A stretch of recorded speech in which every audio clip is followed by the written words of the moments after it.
Tips Analysis. I hope you're feeling positive because this is the Introverted Positron and welcome to another episode of Tips Analysis. And before I get into the video, all that I really want to say in regards to this is don't take anything as I say as being predictive in nature. This is completely 100% speculative. The whole point of this is just that I've kind of I've grown up with Nintendo. I've been seeing the games that they put out, the products that they put out for years. So I'm hoping to just kind of take a shot and analyze. It's kind of like with my predictions for 2018, which is already kind of proving to be wrong in some ways. To go back and actually see what my predictions were.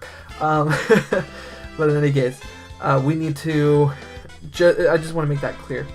So don't pin your hopes on anything I say here. Don't do anything like that. Just see the patterns that I'm seeing, and hopefully they will turn out to be something cool.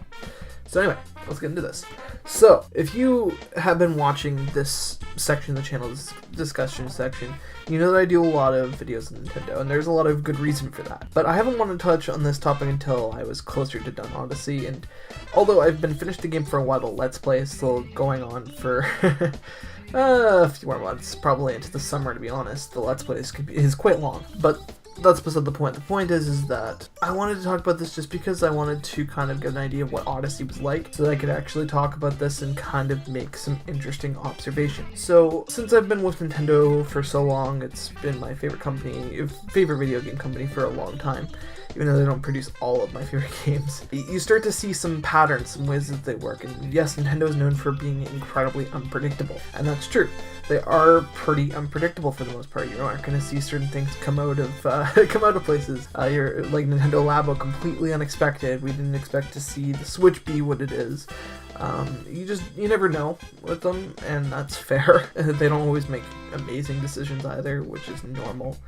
But that's beside the point. The point is that having seen the games and the consoles that they put out, I can kind of see a little bit of a pattern forming in terms of how they run. Now, they kind of go full in when it comes to their consoles.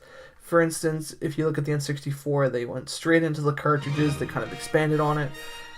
They went into 3D with pretty much everything that they made at that time, and they did it very well. In fact, the N64 has some of the most beloved games by fans who were around at the time, including people who grew with them, such as myself. And that's the thing, is that even with the GameCube, kind of expanded on that, but then we got to the Wii. The Wii was a weird time for Nintendo, and I've already spoken a little bit about this and about why I'm not the biggest fan of the Wii overall, just because of how I feel like it was an untouched potential for what it could have been, for what it could have done. I feel like they didn't use the motion controls, the whole selling point of the console, enough to actually make interesting games and interactive experiences. I think Skyward Sword is one of the very few examples, and I is in the minority when I say that I really enjoy the motion controls in that game. In fact, Skyward Sword, for motion controls and for its story, is pretty high up in terms of Zelda games for me. So Nintendo has this tendency to go all in with it either way. Even though they didn't focus heavily on the motion controls in that regard, they did, however, make a system that had a very strong focus on those motion controls, and they had some games that kind of showed that, but they didn't do it enough, in my opinion. That was kind of the whole thing on that. But that's beside the point. The point is that they went all in with it. They gave us our experiences such as Mario Galaxy, Skyward Sword as mentioned, Wii Sports and Wii Sports Resort, so on and so forth. I'm sure there are other examples. Metroid Prime 3. So excited for Metroid Prime 4. But when we get into that, then you start to see that they do that they go all in into it, and that's not unexpected, right? You would hope that they create technology that they would actually use, and we saw that with the Wii U, and we're seeing that with the Switch now. But what's more interesting about that is it's not just all in terms of the console and its hardware, it's also all in terms of the direction that their games are taking, and not just in terms of control schemes. So, to explain what I kind of mean, let's look at the N64 for a second. The two big games that stand out on that console for Nintendo are Mario 64 and Ocarina of Time. You'll remember both of those games, of course. And both of those games kind of took a pretty big leap in terms of changing their respective series. Mario 64 really changed it up for the series. It brought everything into a 3D environment, introduced sandbox elements to it, which was very different from Mario, which had been previously completely linear levels with some like explorative aspects to it. And it was a good experience. Mario 64 is one of my all-time favorite Mario games. I like it more than Galaxy 1 and 2 and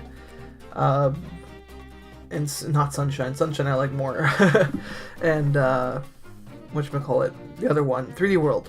3D World, geez, my memory in these videos. And they take that leap, they really do with that, and they did that with Zelda as well. Both of those games had the focuses of reimagining their respective series, and it's interesting in that regard. And I know, again, that's why this is very much speculation, is because there's not really enough data to really say conclusively that these are actual patterns that exist. We humans are very good at recognizing patterns, whether or not they are actually relevant or even really there. In fact, we see it in the sky all the time when we talk about constellations and stuff like that, and that's why this is part of it. I think I might have a point here, but we'll get there. So with Zelda, they did the same thing on the N64. And then we get to the GameCube, and they did the same thing. They did exactly the same thing with Mario and Zelda, in the fact that they just expanded on what was already there. They decided to take the elements from those games and just expand on what was there. And I know, again, these are not surprising things, but nonetheless, we start to see that that's kind of where the focus was at the time, was just to make something that was a sequel to the games that were on the N64, and they did good jobs of that. Mario Sunshine has its issues, so does Twilight Princess, and so does Wind Waker, but they're all well-known games. They're all games that I really enjoy, and they're all games that really expanded on those formulas. And then we didn't only see it with that, we also saw it with games like Paper Mario as well. We saw it with everything else, and that's not too surprising, right? That's what you would expect from a company that makes games, that they would take what they've made and they would expand upon it. But then we get to the Wii and the Wii U. Now this is where things become a little odd for Nintendo, because they decided to take all their franchises in new directions. Almost every single one of them, with the exception of Metroid Prime, but Retro was working on that at the time, so not a big surprise. Also, Metroid Prime 3 was the end to a trilogy. But at that time, they decided to take everything in a direction. Mario became more linear again with Galaxy 1 and 2. And it removed a lot of the sandbox elements, which is why I didn't like it as much back at that point, because those were the things that I really liked about 64 and Sunshine. With Zelda, again, they made it more linear again. They introduced the idea of it being more centered around its control scheme than it being centered around the temples, the dungeons as much in that sense. They decided to take a more story driven route, and they started experimenting with those series. Paper Mario became less of a turn-based RPG, more of an action RPG, and Super Paper Mario is a decent game for that, and because it has a very interesting character development and story arc. They also did, what else did they do? I think those are the big ones in my mind, just because we're focusing on Mario and Zelda at the moment, and I guess Paper Mario somehow made it in there as well. Actually, even Smash Bros. Kind of took a little bit of a turn with how it played at the time, and it had nothing to do with motion controls, but it decided to take a slower route, and something that was kind of more introduced in Smash 4, and that's what the Wii U did. It continued those trends in terms of the games and their focuses. Yes, Breath of the Wild I'm not considering to be an exclusive Wii U title, just because of where it is and how close it is to the end of that cycle, and it isn't an exclusive. It was partly made for the Switch, just because of how close to the end of that time it was. It kind of more comes into the current time, and we'll get to that in just a second. But the interesting thing there is that, again, we just had that focus on more of the same from there, kind of that reimagining of everything and all that stuff, and it was still interesting. 3D World's a very fun game. So are many other games. I need to actually look at my library for a second. Mario Maker 2 actually was also there, but that's different. And again, very close to the end of the Wii U's life. Yeah, so we have Mario Maker as well on top of all that.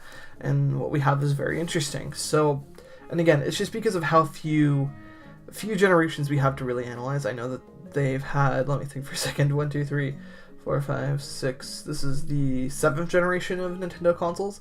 7 seems like a big number, but in terms of analyzing patterns and trends, it's not that much.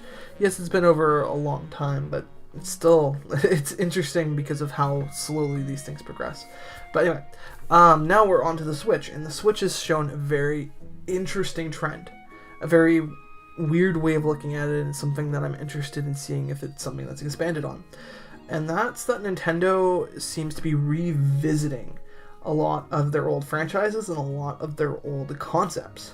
And I mean this in some of the best ways. So in the case of Breath of the Wild, as many people who have followed the game and who know the game well know, it's actually more modeled off of what the original Legend of Zelda was going after. And it's cool in that way. Like, it's a very fun game. It focuses on the explorative aspects, but still they had to revisit something to reimagine it, which is interesting. And then with Mario Odyssey, it's much of the same, but with the platformers that we saw on the 64 and the GameCube. When they talk about it, yes, it has a lot of elements from Galaxy as well, but those were kind of where they went back to, and we're like, let's make something that's more like this, and that made me be very happy. That's why Mario Odyssey is now my favorite Mario game.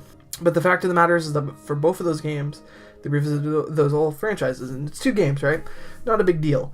But then Metroid Prime 4 gets announced, and you have this moment of, wait a second, this is something that we haven't seen since the Wii era, right? It's not something that we've seen since the Wii was out. Metroid Prime 3 was the last game back, I can't even remember when, it's been a long time. Other M also tried to reimagine what Metroid was going to be like in a 3D environment. Didn't work out as well as some people would have hoped. But yeah, just getting back to that topic. I need to script these more. But let's get back to it. So, so they decided to go back to Metroid Prime 4, which is a series that hasn't been touched since the Wii era, or the GameCube era. In a sense, because Prime 3 feels like it could have been a GameCube game, except for with the motion controls. But otherwise, it feels very much like the other games, except for the control scheme difference. And that's interesting. You know, it's cool that we're starting to see that, but it makes me wonder. And it makes me wonder about that pattern, because Nintendo has this tendency to go all in on these patterns. It's even interesting when you start to take a look at it from that perspective. We're even starting to see games from the Wii start to crop up again. There's the potential for a GameCube emulator, which the Switch should be capable of, but we'll see. Hopefully that it's going to happen. But either way, even the control scheme for the Switch, that's what kind of what I wanted to focus on. The control scheme for the Switch is more like a GameCube controller than it is like a Wii controller, like it is like a Wii U controller, and that's interesting too. It seems like they're revisiting things from their past. It seems like they're going back to old franchises, and that makes me wonder. It makes me wonder if we're going to see more of that, if we're going to see games like Paper Mario start to go back to their roots, if we're going to see even like the Mario RPG series go back to its roots, if we're going to see an F-Zero game pop up, if we're going to see things that we normally wouldn't expect from Nintendo because of the fact that it feels like they left them behind. But they're looking back, so it makes me wonder if those things are going to pop up. And that's the pattern I want to talk about. Because if we start to see things popping up more, and we'll see, right? We'll see when we get to E3, we'll see as the year goes on, if we're going to get more announcements about franchises and installments in franchises that look more like older games in them, that have aspects that have been brought forward from those games. And that makes me wonder. It definitely makes me wonder. And I hope that it's the case, because there's so many franchises Nintendo has that haven't really had a lot of attention for various reasons, mostly because of sales, but for various reasons they just haven't gotten tons of attention. And that's too bad, especially since they're loved, and I'd love to see new installments for them, especially for F-Zero. F-Zero feels like it really needs a new game. So I'm interested.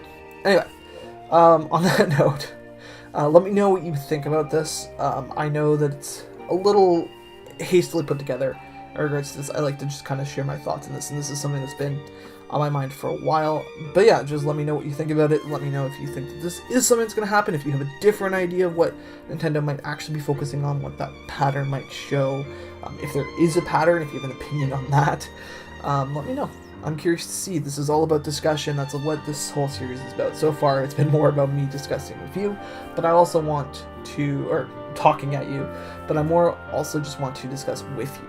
So feel free to comment it. Chances are that I'm 100% wrong, and that's okay. I just have fun with this. So I'll see you next time.